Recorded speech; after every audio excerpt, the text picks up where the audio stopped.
Before we begin, I would like to introduce our group members. My name is Jacqueline Michelle Edwin, and I will be presenting the section on functional anatomy and muscle contraction. Together with me are Farah Shahana binti Lamin, Nur Shafika Aiza binti Sheikh Razahali, and Nur Ainin Sofia binti Muhammad Noor. Each of us is responsible for a different section of today's presentation, and together we will explain the anatomy and function of the hip joint. Assalamualaikum to Madam and everyone. So this is all our topics that we will cover. First is introduction, anatomy, biomechanics and joint relationships, functional anatomy and muscle contraction, radiographic anatomy, and conclusions. Assalamualaikum. My name is Farshana binti Lamin, and today I will be presenting about the anatomy of the hip bone. In this presentation, I will first give a brief introduction to the hip bone, followed by its anatomy, including the main structures and their functions. Lastly, I will explain the label hip anatomy diagram to help you understand the important landmarks. I hope this presentation will give you a clear understanding of the hip bone. Next, let's move on to my first slide, which is this slide introduces the hip joint and its main function. The hip is synovial ball and socket joint that connects the pelvis to the femur. It is formed by the head of the femur fitting into the acetabulum of the pelvis. This joint provides a good balance between stability and mobility, allowing us to stand, walk, run, and climb stairs. In addition, strong ligaments, muscle, and the acetabular help keep the hip joint stable while still allowing movement in different directions. For this slide shows the main anatomy of the hip joint. First, the hip joint is formed by two bones, which are the pelvis and the femur. The main articular structure include the femoral head, acetabulum, acetabular labrum, and the articular cartilage. The hip is also supported by the joint capsule, synovial membrane, ligaments, muscles, and tendons, which provide stability and movement. In addition, blood vessels and nerves supply the hip joint. Together, these structures allow movements such as flexion, extension, abduction, adduction, and internal and external rotation. Next, this slide shows the important body landmark of the pelvic and femur. On the pelvis, the main landmark are the iliac crest, anterior superior iliac spine or SIS, anterior inferior iliac spine or AIIS, ischial tuberosity, and pubic symphysis. On the femur, the important landmarks include the femoral head, femoral neck, greater and lesser trochanter, as well as the intertrochanteric line and crest. These landmarks are important because they help in body positioning, physical examination, radiographic imaging, and surgical procedures. Okay, now we are going to my last slide. This label diagram shows the main structure of the hip joint. The pelvis contains the acetabulum, which forms the socket of the joint. The femoral head fits into the acetabulum to form the ball and socket joint. The articular cartilage covers the joint surface to reduce friction and allow smooth movement. Other important structures include the femoral neck and the greater trochanter. The acetabular labrum also helps deepen the socket, making the hip joint more stable during weight-bearing activities and movement. Assalamualaikum to Madam and everyone.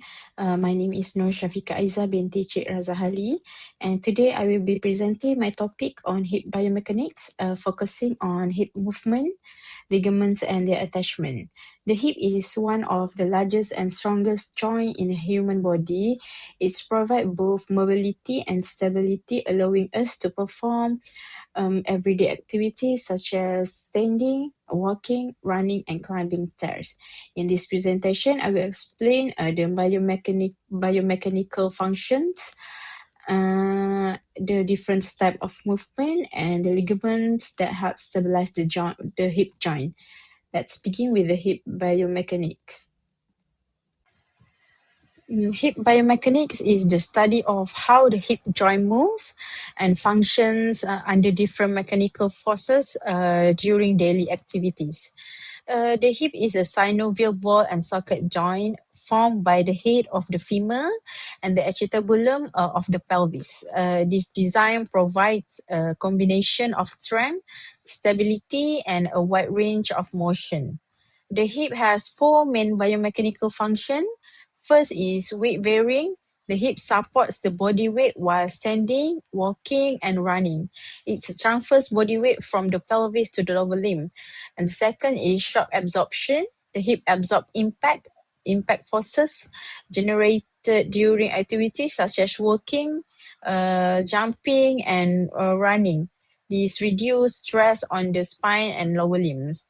Third is force transmission. The hip transfers forces between the trunk and the lower limbs, allowing efficient movement and balance. Lastly is joint mobility and stability.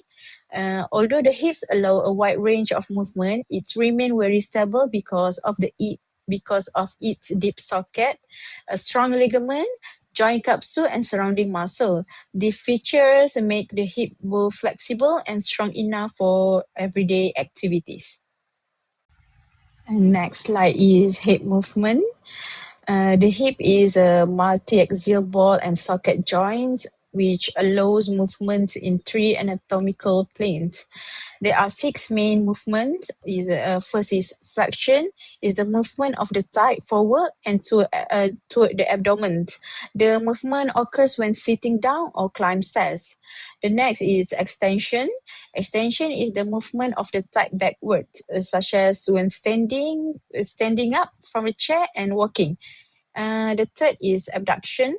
Move the leg away from the body midline. And next is adductions, is bring the leg back towards the body's midline. And fifth one is internal rotation, also known as a medial rotation. We rotate the femur inwards. And the external rotation or lateral rotation, we rotate the femur outwards. And together, this movement allow us to perform daily activities such as walking, squatting, running, and changing direction while maintaining balance. And the last one, I will explain the ligaments and attachment of the hip joint. The ligaments provide stability by strengthening the joint capsule and preventing excessive movement. There are two groups of ligaments. The first is intracapsular ligaments, known as the ligamentum teres or ligament of the head of the femur. It extends from the acetabular fossa to the fovea capitis of the femur. Its main function is to carry a branch of the obturator artery to the head of femur and provide minor stability. The second group consists of three extracapsular ligaments. First is iliofemoral ligament, is the strongest ligament in the body. It extends from anterior inferior iliac spines or AIIS to the intertrochanteric line of the femur. Its main function is to prevent hypertension of the hip. Next is the pubofemoral ligament, extend from the superior pubic ramus to the intertrochanteric line. It limits abduction and extension. The last one is the ischiofemoral ligament, is extend from the ischium to the greater trochanter, and it's prevent hyperextension, limits internal rotation, and helps hold the femoral head securely within the acetabulum. And together, this ligament reinforce the joint capsule, improve joint stability, and prevent excessive movement during bearing and activities. That's all from me. Thank you. Good day everyone, my name is Jacqueline Michelle Anna Edwin. Now I will continue the presentation by discussing the functional anatomy of the hip joint. The hip is one of the largest and strongest joints in the human body. It is classified as a ball and socket synovial joint, which is formed by the articulation between the head of the femur and the acetabulum of the pelvis. This design allows the hip to move in multiple directions while still providing excellent stability. Unlike the shoulder joint, which prioritizes mobility, the hip joint is designed primarily for weight bearing. Every time we stand, walk, run, or climb stairs, the hip transfers the weight of the upper body to the lower limbs. Because of this important role, the hip must be strong enough to support body weight while remaining flexible enough for smooth movement. Several anatomical structures contribute to this function. First, the deep acetabulum securely holds the femoral head, increasing joint stability. Second, the articular cartilage covers the joint surface, reducing friction and allowing smooth movement. Third, the acetabular labrum, a ring of fibrocartilage surrounding the acetabulum, deepens the socket and improves stability. Finally, strong surrounding muscles and ligaments work together to maintain joint alignment during movement. Overall, the hip is specially designed to achieve the perfect balance between stability and mobility, enabling efficient daily activities while reducing the risk of joint dislocation. The movement of the hip joint depends on several large muscle groups working together. The first group is the gluteal muscles, which include the gluteus maximus, gluteus medius, and gluteus minimus. The gluteus maximus is the largest muscle in the body. It is responsible for powerful hip extension, especially during activities such as climbing stairs, standing up from a chair, and running. The gluteus medius and gluteus minimus mainly perform hip abduction. More importantly, they stabilize the pelvis during walking. When one foot leaves the ground during the walking circle, this muscle prevents the pelvis from dropping to the opposite side. The next muscle group is the iliopsoas, which consists of the psoas major and iliacus muscle. The iliopsoas is the strongest hip flexor. It lifts the thigh during walking, running, climbing stairs, and sitting. Without this muscle, hip flexion would be significantly weakened. Another important group is the adductor muscles, located on the middle side of the thigh. This muscle pulls the thigh toward the body midline, helping maintain balance during walking and assisting in activities that require side-to-side movement. The hamstring muscles, located at the back of the thigh, mainly extend the hip and flex the knee. They generate powerful movement during running, jumping, and bending forward. Finally, the quadriceps femoris group is found on the front of the thigh. Although this muscle primarily extends the knee, one muscle called the rectus femoris also assists in hip flexion because it crosses both the hip and knee joints. Together, these muscle groups provide strength, maintain posture, stabilize the pelvis, and allow smooth, coordinated hip movement during everyday activities. Now, I will explain how muscles contract to produce hip movement. Every movement of the hip begins with a signal from the brain. The brain sends an electrical impulse through a motor neuron until it reaches the neuromuscular junction, which is the connection between the nerve and the muscle fiber. At this junction, a neurotransmitter called ACH is released. This stimulates the muscle fiber and triggers the release of the calcium ions from the sarcoplasmic reticulum. Calcium is essential because it initiates muscle contraction. The muscle then contracts through a mechanism known as the sliding filament theory. Inside each muscle fiber are two important protein filaments called actin, which are the thin filaments, and myosin, which are the thick filaments. When calcium binds to the regulatory proteins on actin, binding sites become exposed. The myosin heads attach to the site, forming cross bridge. Using energy from ATP, the myosin heads pull the actin filaments toward the center of the sarcomere. This process is called the power stroke. As this cycle repeats many times, the sarcomeres shorten. causing the entire muscle to shorten and generate force. This ultimately produces movement at the hip joint. When the nerve impulse stops, calcium is actively pumped back into the sarcoplasmic reticulum. Without calcium, the myosin heads can no longer bind to actin, allowing the muscle to relax. Therefore, every hip movement, whether walking, climbing stairs, or standing up, depends on this highly coordinated process of muscle contraction. Finally, let's relate muscle contraction to normal hip movements. During walking, the ellipsoid muscle contracts concentrically to flex the hip, allowing the leg to swing forward.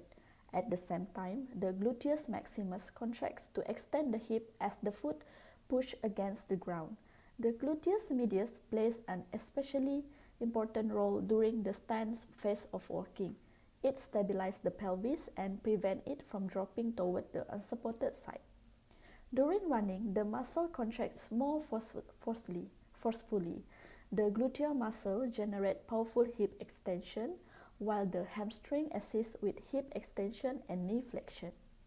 The quadriceps help absorb impact when the foot contacts the ground and also assists with hip flexion through the rectus femoris muscle. The adductor muscles maintain balance by stabilizing the thigh and controlling side-to-side movement. All of these muscles work together in a coordinated manner. If one muscle becomes weak or injured, the body movement pattern changes, which may lead to pain, instability, or an abnormal walking pattern. In summary, muscle contraction allows the hip muscles to generate force. This force is transmitted to the bones through tendons, producing smooth, stable, and efficient movement required for everyday activities such as walking, standing, running, and climbing stairs. I will now hand over the presentation to my next group member, who will continue with the radiographic anatomy of the hip. Thank you. Assalamualaikum. I am Nur Ainin Sofia and I will present about radiographic anatomy and the conclusion reference of our slide. This slide shows the epi-pelvis radiograph and the difference between the female pelvis and the male pelvis. On the left side, we have the female pelvis. It is generally wider and shallower to allow for childbirth.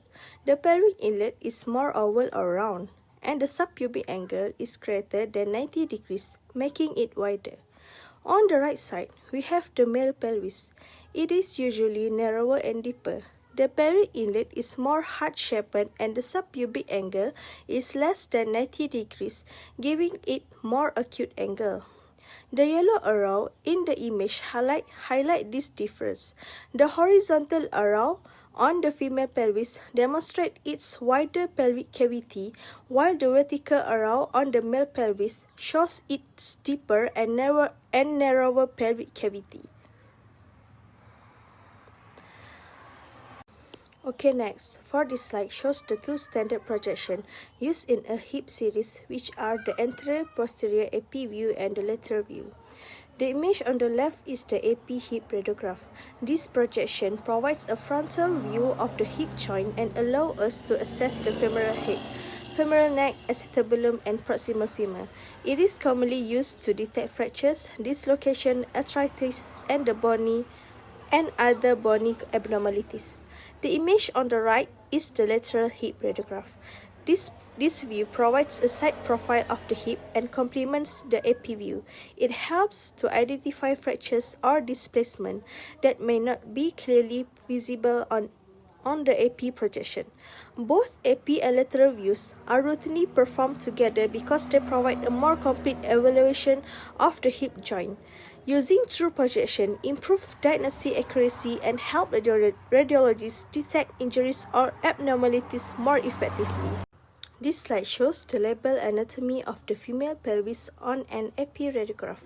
The important structures include the ilium, sacrum, sacroiliac joints, acetabulum, femoral head and neck, greater and lesser trochanters, obturator foramen, and pubic rami. The diagram on the right provides a clearer view of the pelvic anatomy and helps us identify each structure. Understanding these landmarks is essential for accurate image interpretation and diagnosis of pelvic or hip injuries. This slide shows the label anatomy of the male pelvis on an AP radiograph. The main structures include the ilium, sacrum, sacroiliac joints, acetabulum, femoral head and neck, greater and lesser trochanters, obturator foramen, pubic symphysis, and femur. The diagram on the right helps us understanding the anatomy more clearly. The male pelvis is generally narrower and deeper than the female pelvis with a subpubic angle of less than 90 degrees. Knowing these landmarks is essential for accurate radiography evaluation and diagnosis. Okay, for the next slide, shows the label and the anatomy of the hip on an AP radiograph. The key structures include the ilium, acetabulum, femoral head, femoral neck, greater and lesser trochanters, obturator foramen, ischial tuberosity, and femur. The diagram on the right helps us better understand this anatomical landmark. Identifying these structures is important for accurate positioning, image evaluation, and diagnosis hip fractures, dislocation, or other abnormalities. This slide shows the label anatomy of the lateral hip radiograph. The important structures include the acetabulum, femoral head, femoral neck, greater and lesser trochanters, shaft of the femur, ischial tuberosity, and obturator foramen. The lateral view provides a side profile of the hip and is useful for detecting femoral neck fractures, hip dislocation, and other abnormalities. Together with the AP view, it provides a complete evaluation of the hip joint. These are the references used in preparing this presentation. The information was obtained from reliable sources including radiography textbook, anatomy reference, and peer-reviewed journal articles to ensure the accuracy of the content. That concludes our presentation. I hope this presentation has provided a better understanding of AP pelvis and hip radiograph. Thank you.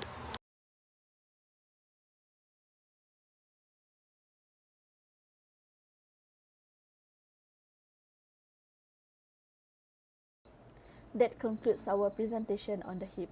We sincerely thank you for your time, attention, and participation throughout this presentation. We hope that presentation has provided a better understanding of the anatomy, function, muscle contraction, and radiographic aspect of the hip joint. Thank you.